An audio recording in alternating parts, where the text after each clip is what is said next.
سلام بچه ها، چطوری؟ آقا امروز قراره بریم بچه ها بهتون یه چیزی نشون بدم.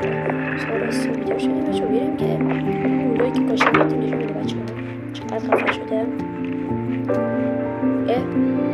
سلام علی، خوبی؟ سلام کلیپی. نگاه کن کلیپی، یه کار میدیم انجام میدی یا نه؟ چیکار؟ بگو چیکار؟ نگاه کن کلیپی، من یکم امرال دارم.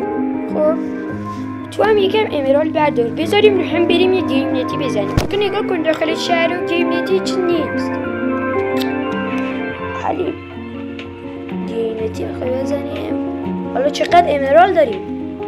کلیپر من حدوداً 1000 تا امرال دارم.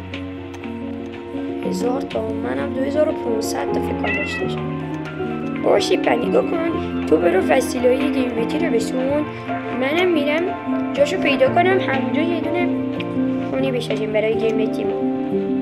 باشه پس خدافظ. علی اومده میگه بریم گیم نتی بزنیم بچه، من برم امرالدا رو بردارم. بریم بچه امرالدا رو برداشتن، بریم پیش حسن. اگه حسن رو نمیشناسی بچه، حسن کار کامپیوتر و وسیله گیمینگ. بچه بریم که پیش حسن. حسن وسیله رو آماده کرده و سلام حسن، چطوری؟ سلام کلیپر، چیکارا میکنی؟ از این طرف اومدی؟ نگاه کن این کل همه اینا چند میشه رو هم؟ حسن اینا کلش میشه 1500 امرالد. 1500 امرالد. بیا اینا از این 1500 امرالد پیش کارگرات بگو اینا رو آماده کنن بیارن در خونه ما. باشه حسن. خب بچه علی گفت که من البته همینه دیگه، من چیکار کنم؟ به علی اینه؟ بله کلیپر، ببین خوبه اینجا یا نه؟ عالیه. چند شد پول این؟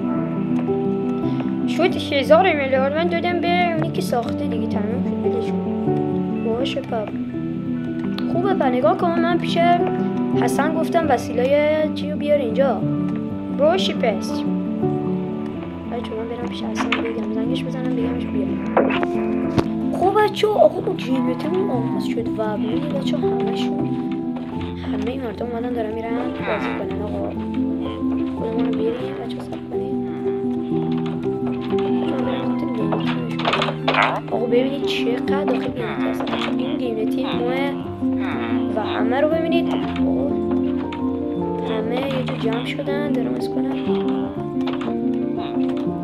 علی برید چی کلیپی چیکار کنیم؟